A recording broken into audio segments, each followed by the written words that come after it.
வணக்கம், என் பேர் ராஜேந்திரன். நான் என்னை பற்றி பின்னால் பேசுகிறேன். பணம் சம்பாதிக்கிறது எப்படி அப்படிங்கிறத பற்றி நான் கொஞ்சம் பேசலான்ட்டு இருக்கேன். அதுக்காக தான் இந்த வீடியோ ரெக்கார்ட் பண்ணியிருக்கோம். பணம் சம்பாதிக்கிறது அப்படிங்கிறது இன்றைக்கி மிகப்பெரிய ஒரு பிரச்சனையாக இருக்குது. அதுவும் லாக்டவுன் சமயத்தில் இன்றைக்கி நிறைய பேத்துக்கு வேலை போயிருக்கு. நிறைய பேத்துக்கு வந்து சம்பளத்தை பாதியாக குறைச்சிருக்காங்க.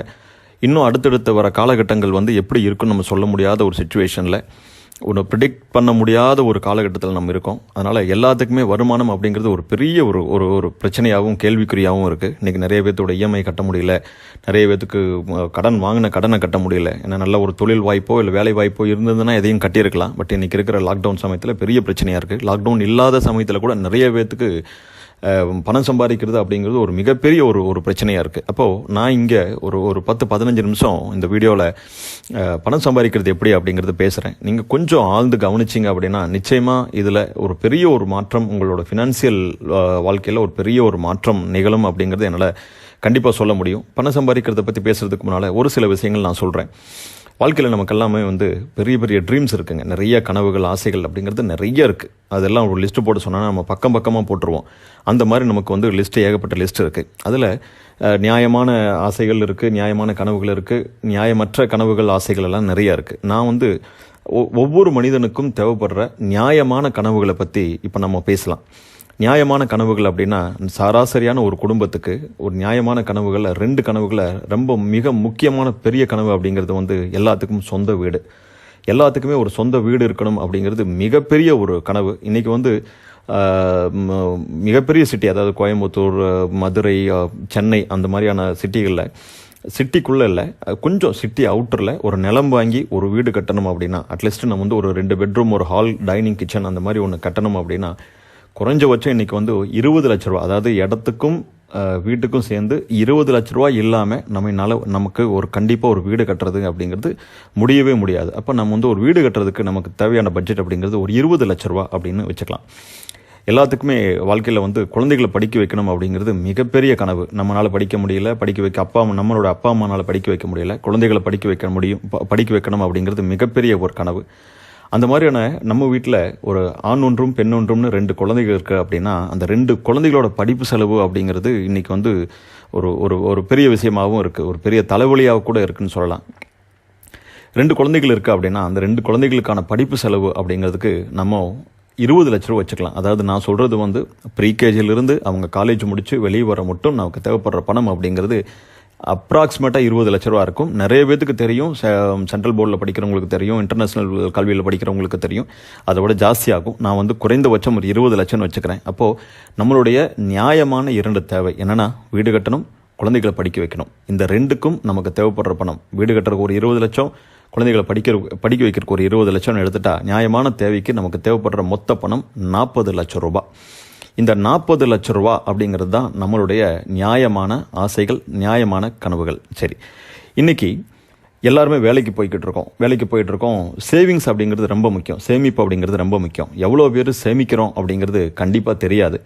ஆனால் ஒரு ஸ்டடி என்ன சொல்லுது அப்படின்னா, நம்ம என்ன வருமானம் வாங்கினாலும் அதில் ஒரு 20% நம்மளுடைய ஃப்யூச்சர் தேவைகளுக்கு, அதாவது குழந்தைகளை படிக்க வைக்கிறதா இருக்கலாம், அல்லது வீடு கட்டுறதுக்காக இருக்கலாம், அல்லது வேறு செலவுகளுக்காக இருக்கலாம், ஒரு 20% கண்டிப்பாக எடுத்து வைக்கணும் அப்படின்னு சொல்கிறாங்க.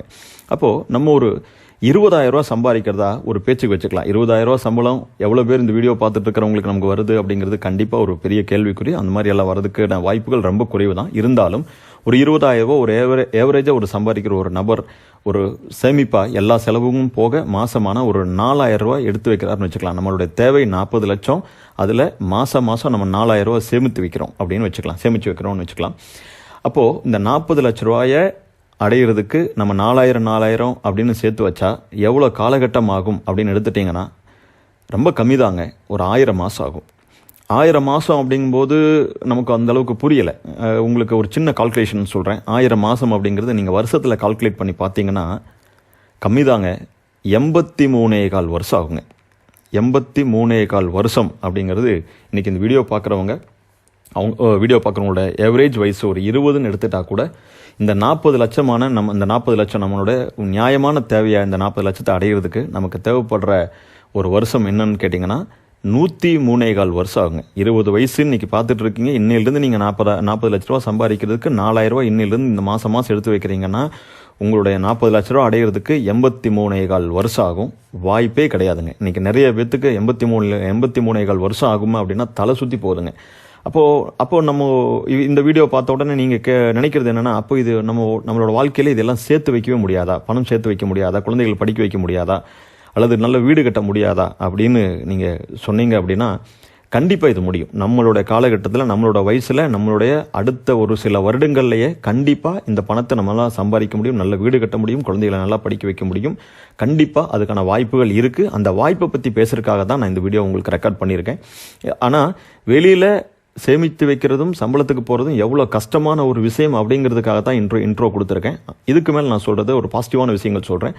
கண்டிப்பாக இதை நம்மளால் பண்ண முடியும். மனசு வச்சோம்னா முடியாது எதுவுமே இல்லை அப்படிங்கிறது எல்லாருமே சொல்கிறாங்க. அந்த ஒரு விஷயத்தை தான் இப்போ நம்ம பேசுகிறோம். அதுக்கு முன்னால் இந்த வாய்ப்பு, இந்த 40 லட்ச ரூபா சம்பாதிக்க முடியும் அப்படிங்கிறதுக்கு முன்னால் வாழ்க்கையில் பணம் சம்பாதிக்கிறத பற்றி ஒரு சில விஷயங்கள் நம்ம பேசலாம். ஏன்னா இன்றைக்கி பணம் சம்பாதிக்கிறது கஷ்டம், பணம் சம்பாதிக்கவே முடியாது அப்படிங்கிற ஒரு சூழலில் நம்மெல்லாம் வளர்ந்து பெருசானங்காட்டி தான் இந்த 40 லட்சத்தை அடையிறதுக்கு வாய்ப்பே இல்லை அப்படிங்கிற ஒரு எண்ணம் நம்ம மைண்டில் வருது. ஆனால் நானும் அதே மாதிரி கேட்டகரி தான். நம்மளும் கவர்மெண்ட் ஸ்கூலில் படித்து, கவர்மெண்ட் ஆர்ட்ஸ் காலேஜில் படித்து ரொம்ப வறுமையில் இருந்தவன் தான். பட் பணம் சம்பாதிக்கிறத பற்றி நான் கொஞ்சம் இந்த சமுதாயத்திலேருந்து விஷயங்களை கற்றுக்கிட்டேன். அந்த விஷயத்தை தான் உங்களுக்கு பகிர்ந்துக்க விரும்புகிறேன். பணம் சம்பாதிக்கிறது அப்படின்னு எடுத்துட்டிங்கன்னா, நம்மெல்லாம் படிச்சுட்டோ படிக்காமையோ வாழ்க்கையில் சம்பாதிக்கிறதுக்காக வெளியே வரோம், சமுதாயத்துக்கு வரோம். சமுதாயத்தில் வந்தோடனே கடவுள் நமக்கு முன்னால் 2 ரோடு தராரு. இந்த 2 ரோடு பற்றி நான் பேசுகிறேன். இந்த 2 ரோடில் நீங்கள் எல்லாரும் நிறைய பேர் ட்ராவல் பண்ணியிருப்பீங்க. இந்த 2 ரோடு யாருக்கும் தெரியாத புரியாத ஒன்றும் கிடையாது. ஆனால் நிறைய பேர் இன்னும் ஆழமாக புரிஞ்சுக்கல அப்படிங்கிறத காட்டி இந்த 2 ரோடு தரேன். நம்ம எல்லாமே வெளியே வந்தப்போ நமக்கு முன்னால் லெஃப்ட்டு ரைட்டுன்னு 2 ரோடு பிரியுதுங்க. இந்த 2 ரோடு இருக்குது. லெஃப்ட் சைடில் ஒரு ரோடு இருக்குது, ரைட் சைடில் ஒரு ரோடு இருக்குது. கடவுள் என்ன சொல்கிறாருன்னா, இந்த 2 ரோட்டில் நீங்கள் எந்த ரோட்டில் ட்ராவல் பண்ணாலும் உங்களால் சம்பாதிக்க முடியும்னு சொல்கிறாங்க. இதில் லெஃப்ட் சைடில் இருக்கிற ரோட்டுக்கு பேர் என்னென்னா வேலைக்கு போனால் வாழ்க்கையில் பணம் சம்பாதிக்கலாம் அப்படிங்கிறது லெஃப்ட் சைடில் இருக்கிற ரோடு. ரைட் சைடில் ரோடு இருக்கிற அந்த ரோட்டுக்கு பேர் வந்து பிஸ்னஸ் பண்ணால் வாழ்க்கையில் பணம் சம்பாதிக்கலாம். இன்னைக்கு பெரும்பான்மையான மக்கள், அதாவது 98% மேலே எந்த ரோட்டை தேர்ந்தெடுக்கிறாங்க தெரியுங்களா? இந்த 2 ரோட்டில் எந்த ரோட்டை தேர்ந்தெடுக்கிறாங்க சம்பாதிக்கிறது அப்படின்னா உங்களுக்கே தெரியும். எல்லாத்துக்கும் உங்கள் மனசில் இருக்கிறது தான் வேலைக்கு போனால் ஈஸியாக சம்பாதிக்கலாம் அப்படின்னு சொல்கிறாங்க. ஏன் வேலை எல்லாருமே தேர்ந்தெடுக்கிறாங்கன்னா, வேலைக்கு போய் பணம் சம்பாதிக்கிறது ரொம்ப ஈஸிங்க. உதாரணமாக நீங்கள் வேலைக்கு போய் பணம் சம்பாதிக்கணும் அப்படின்னா, அதாவது இந்த லெஃப்ட் சைடில் இருக்கிற ரோட்டில் ட்ராவல் பண்ணி பணம் சம்பாதிக்கணும்னா நீங்கள் படிச்சிருக்கணுங்கிற அவசியம் இல்லை, புத்திசாலித்தனம் இருக்கணுங்கிற அவசியம் இல்லை, எக்ஸ்பீரியன்ஸ் இருக்கணுங்கிற அவசியம் இல்லை, பணம் போட வேண்டாம், அதனால் ரிஸ்கே கிடையாது. கேரண்டி வருமானம் அந்த ரோட்டில் மட்டும்தான் இருக்குது. உதாரணமாக இதெல்லாம் நான் பொருந்தி வர மாதிரி ஒரு வேலை சொல்கிறேன். நான் வந்து குழி நோண்டுற வேலைக்கு போகிறேன், மண்ணு வெட்டுற வேலைக்கு போகிறேன். மண்ணு வெட்டுற வேலைக்கு போகும்போது நான் படிச்சிருக்கணுமா? கிடையாது. புத்திசாலித்தனம் வேணுமா? எக்ஸ்பீரியன்ஸ் வேணுமா? பணம் போடணுமா? ரிஸ்க் இருக்கா? எதுவுமே கிடையாது. கேரண்டி வருமானம் அந்த ரோட்டில் கண்டிப்பாக இருக்குது. காலையில் மம்பட்டி பிடிச்சனா ஈவினிங் எனக்கு வருமானம் கிடைக்கும். அப்போது எல்லாருமே ஈஸின்னு நினச்சி தான் இந்த ரோட்டை தேர்ந்தெடுக்கிறாங்க. ரொம்ப சுலபமாக இதில் பணம் சம்பாதிச்சிடலாம் அப்படின்னு நினச்சி தான் இந்த ரோட்டை தேர்ந்தெடுக்கிறாங்க. ஆனால் இந்த ரோடு எப்படி இருக்குன்னு கேட்டிங்கன்னா, பெரிய ரிங் ரோடுங்க. சுற்றி உங்கள் வாழ்க்கை ஒரே இடத்துக்கு தான் வரும். ஒரு இன்ச்சு கூட வாழ்க்கையில் நம்மளால் டெவலப்மெண்ட் அப்படிங்கிறது பார்க்கவே முடியாது.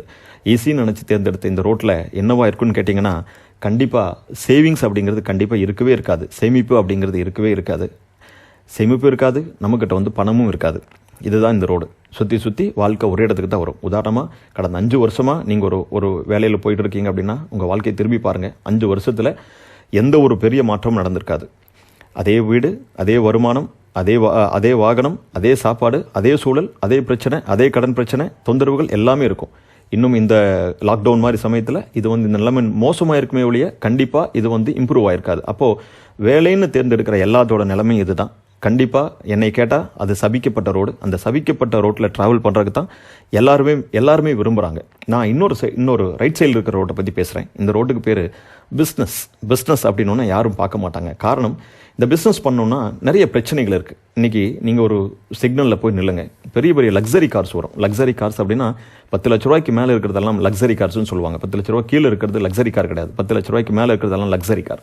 இந்த லக்ஸரி காரில் போகிற ஒவ்வொருத்தரையும் நிறுத்தி கேட்போம், சார் நீங்கள் வேலைக்கு போகிறீங்களா, பிஸ்னஸ் பண்ணுறீங்களான்னு கேட்டிங்கன்னா அவர் சொல்கிறது நான் பிஸ்னஸ் பண்ணுறேன்னு சொல்லுவார். பெரிய பங்களாலாம் இருக்கும் நம்ம ஏரியாவில். எல்லா ஒரு சிட்டிலையும் பெரிய பங்களா இருக்கிறதுக்குன்னு ஒரு ஏரியா இருக்கும். அந்த ஏரியாவில் போய் பெரிய பங்களா வீட்டில் போய் இந்த ஓனர் பிஸ்னஸ் பண்ணுறாரா, வேலைக்கு போகிறாரான்னு கேட்டிங்கன்னா அங்கே சொல்லுவாங்க, வேலைக்கு நாங்கள் வந்து ஒரு 500-1000 பேர் வச்சு வேலை கொடுத்துட்ருக்குமே ஒழிய நாங்கள் வேலைக்குங்கிற அவசியமே இல்லை, நாங்கள் பிஸ்னஸ் பண்ணுறேன்னு சொல்லுவாங்க. வெளிநாடு அடிக்கடி டூர் போவாங்க, அதாவது வெளிநாடை சுற்றி பார்க்கறதுக்காக போவாங்க. அவங்ககிட்ட கேட்டு பாருங்க, அவங்க எல்லாமே பிஸ்னஸ் பண்ணுற ஆட்கள். அப்போது உலகத்தில் நல்ல லக்ஸரி கார் ஓட்டணுனாலும், நல்ல பங்களா டைப் வீட்டில் இருக்கணுனாலும், வாழ்க்கையை அனுபவிக்கணுனாலும் நமக்கு தேவைப்படுறது பணம். அந்த பணம் பிஸ்னஸ் வழியாக தான் சம்பாதிக்க முடியும் அப்படிங்கிறது எல்லாத்துக்குமே தெரியும். பிஸ்னஸ் பண்ணுறவங்க தான் வாழ்க்கையில் பெரிய பெரிய கோடீஸ்வரங்களும் லட்சாதிபதியாகவும் இருக்கிறாங்க அப்படிங்கிறது நிதர்சனமான உண்மை. இது எல்லாத்துக்குமே தெரியும். நம்ம தெரியாத இது யாருமே கிடையாது. சரி, தெரிஞ்ச நம்ம ஏன் அந்த பணம் சம்பாதிக்கிற வாய்ப்பை நம்ம எடுக்கல, ஏன் பிஸ்னஸ் பண்ண தயங்குறோம் அப்படின்னா, பிஸ்னஸ் பண்ணுறதுல நமக்கு ஒரு சில பிரச்சனைகள் இருக்குங்க. அது என்னென்ன பிரச்சனைனா, ஃபஸ்ட்டு பிஸ்னஸ் பண்ணுறதுக்கு எந்த பிஸ்னஸை நான் தேர்ந்தெடுக்கணும், நான் என்ன பிஸ்னஸ் பண்ணணும்னு எனக்கு தெரியலை. அப்போ தெரியாதப்போ நான் எப்படி பிஸ்னஸ் பண்ணுவேன்? பிஸ்னஸ் பண்ணால் வாழ்க்கையில் சம்பாதிக்க முடியும்னு தெரியும், ஆனால் என்ன பிஸ்னஸை தேர்ந்தெடுக்கிறது அப்படிங்கிறதுல எனக்கு பயங்கரமான கன்ஃபியூஷன் இருக்குங்க. அப்போது எனக்கு அது தெரியலை. சரி, நிறைய பேருக்கு பிஸ்னஸ் தெரியும். இப்போ நிறைய பேர் பார்த்தீங்கன்னா 10 வருஷம் 15 வருஷம் ஒரு பிஸ்னஸ் பண்ணுற முதலாளிகிட்ட வேலை செஞ்சுட்டு இருப்பாங்க, மேனேஜராக இருப்பாங்க, அந்த கம்பெனியில் சூப்பர்வைசராக இருப்பாங்க. அவங்களுக்கு பிஸ்னஸ் நல்லா தெரியும். அந்த முதலாளி பண்ணுற பிஸ்னஸை அவங்க தான் அந்த முதலாளிக்கு நிறைய பண்ணித்தராங்க. கண்டிப்பாக அவங்களுக்கு அந்த பிஸ்னஸ் தெரியும். ஏன் அவங்க பண்ண முடியல, அந்த பிஸ்னஸ் ஏன் அவங்க தனியாக வந்து ஸ்டார்ட் பண்ண முடியலன்னா, பெரிய பிரச்சனையாக நமக்கு தடையாக இருக்கிறது என்னென்னா இன்வெஸ்ட்மெண்ட். பணம் வேணும். முதலாளிக்கு ஏதோ ஒரு அப்பா அம்மா சம்பாரிச்சு கொடுத்தாங்க, அவருக்கு ஏதோ பேங்க்ல லோன் கொடுத்தாங்கன்னு ஏதோ ஒரு இன்வெஸ்ட்மெண்ட் பண்ணி அந்த பிஸ்னஸை சக்ஸஸ்ஃபுல்லாக நீ கொண்டு வந்துட்டார். ஆனால் நான் அந்த பிஸ்னஸை வெளியே போய் பண்ணோன்னா எனக்கு தேவைப்படுறது என்னன்னா இன்வெஸ்ட்மெண்ட் இல்லை. அடுத்தது அது வந்து ரெண்டாவது பெரிய பிரச்சனை. சரி, நிறைய பேருக்கு இன்வெஸ்ட்மெண்ட் இருக்குது, அந்த தொழிலும் தெரியும், கொஞ்சம் சொத்து பத்தெல்லாம் இருக்கிற ஆட்கள் வேலைக்கு போயிட்டு இருக்காங்க. அப்போ அவங்ககிட்ட வந்து இன்வெஸ்ட்மெண்ட்டுக்கான பணமும் இருக்குது, தொழிலும் தெரியும். ஏன் அவங்க அந்த பிஸ்னஸை பண்ணலைன்னா, அவங்க அடுத்ததாக பயந்துக்கிறது காம்படிஷன். சார், இருக்கிற பிரச்சனையில் நம்ம ஏதாவது பணத்தை தொலைச்சிருவோமோ சார் அப்படின்னா, அந்த காம்படிஷனுக்கு பயந்து யாருமே பிஸ்னஸ் பண்ண மாட்டாங்க. கடைசியாக பெரிய தலைவலி எல்லாத்துக்குமே பிஸ்னஸ் பண்ணுறதுக்கு மிகப்பெரிய தடையாக இருக்கிறது என்னன்னு கேட்டிங்கன்னா, ரிஸ்க்கு. பிஸ்னஸில் மட்டும்தான் ரிஸ்க் இருக்குங்க, வேலையில் எந்த ரிஸ்க்குமே கிடையாது. நான் தான் சொன்னேன், மம்முட்டியை பிடிச்சோம்னா காலையில் மம்முட்டியை எடுத்தோம்னா ஈவினிங் வந்து நமக்கு கண்டிப்பாக கூலி கொடுத்துருவாங்க. ஆனால் இந்த இன்வெஸ்ட்மெண்ட் போகிறது அப்படிங்கிற ஒரு பெரிய ரிஸ்க் இருக்குங்களா, அது எல்லாத்துக்குமே பெரிய தடைகளுங்க. எல்லாரும் சொல்லுவாங்க, எங்கள் அப்பா பல காலமாக சேர்த்து வச்ச சொத்து சார், அதை அழிக்க விரும்பலை சார்பாங்க. நான் வந்து ஒரு 10 வருஷமாக வேலைக்கு போய் ஒரு அமௌண்ட் வச்சுருக்கேன் சார், இது தெரியாமல் பிஸ்னஸ் பண்ணுறேங்கிற பேரில் தொலைச்சிட்டேன்னா என்ன சார் பண்ணுறது அப்படின்னு சொல்லிட்டு நிறைய பேர் பிஸ்னஸ் தொடங்காமல் இருக்கிறதுக்கு மெயின் காரணம் என்னென்னா, ரிஸ்க்குங்கிற ஒரு மிகப்பெரிய ஒரு தடைகள் நம்மக்கிட்ட இருக்குங்க. இதுதான் இந்த பிஸ்னஸ் பண்ணுறதுக்கு நமக்கு இருக்கிற பிரச்சனைகளை. அதாவது என்னென்ன பிரச்சனைனா, மறுபடியும் சொல்கிறேன், பிஸ்னஸ் பண்ணுறதுக்கு என்னென்ன பிரச்சனைனா, என்ன பிஸ்னஸ் பண்ணுறதுன்னு தெரியல, நமக்கு என்ன பிஸ்னஸ் பண்ணுறது அப்படிங்கிறது பெரிய கன்ஃபியூஷன், பிஸ்னஸ் பண்ண தெரியல. அடுத்தது இன்வெஸ்ட்மெண்ட்டு, அதுக்கு அடுத்தது காம்படிஷன், அதுக்கு அடுத்தது வந்து ரிஸ்க். இதெல்லாம் இருக்கிறனால தான் நம்மளால் பிஸ்னஸ் பண்ண முடியல. சரி, இப்போ நான் என்ன சொல்கிறேன்னா, இன்வெஸ்ட்மெண்ட் இல்லாமல், காம்படிஷன் இல்லாமல், ரிஸ்க் இல்லாமல் ஒரு வியாபாரம் இருக்குது, அந்த வியாபாரத்தில் நம்மளால் கண்டிப்பாக சம்பாதிக்க முடியும் அப்படின்னா இதை ஏற்றுக்குவீங்களான்னு கேட்டிங்கன்னா, கண்டிப்பாக எல்லாருமே ஏற்றுக்குவாங்க. அதுக்கு உங்களுக்கு 1008 கேள்விகள் போகும். இது என்ன பிஸ்னஸ், எப்படி பண்ணணும், என்ன பண்ணணும் அப்படின்னு. நான் சொல்கிறது நிரூபிக்கப்பட்ட ஒரு பிஸ்னஸ் வாய்ப்பை பற்றி பேசுகிறேன். நிரூபிக்கப்பட்ட பிஸ்னஸ் வாய்ப்புனா, இது பல வருடங்களாக உலகத்தில் எல்லா நாடுகள்லையுமே பண்ணிகிட்டு இருக்கிற ஒரு பிஸ்னஸ்ங்க. தமிழ்நாட்டில் எல்லாரும் பண்ணிகிட்டு இருக்கிற ஒரு பிஸ்னஸ், இந்தியா ஃபுல்லாக இந்த பிஸ்னஸ் பண்ணிக்கிட்டு இருக்காங்க. நாங்கள் ஒரு 18-19 வருஷமாக இந்த பிஸ்னஸ் பண்ணிக்கிட்டு இருக்கோம். இந்த பிஸ்னஸில் நிறைய ப்ரூஃப் பண்ணியிருக்கோம். இந்த பிஸ்னஸில் நிச்சயமாக சம்பாதிக்க முடியும் அப்படிங்கிறது ப்ரூஃப் பண்ணியிருக்கோம். இதெல்லாம் நீங்கள் நினைக்கிற மாதிரி பெரிய கன்ஃபியூஷன் பிஸ்னஸ்லாம் ஒன்றுமே இல்லைங்க. சில ப்ராடக்ட்டை நான் ஃப்ரான்ச்சைஸி எடுத்து பண்ணக்கூடிய ஒரு பிஸ்னஸ், அவ்வளோதான்.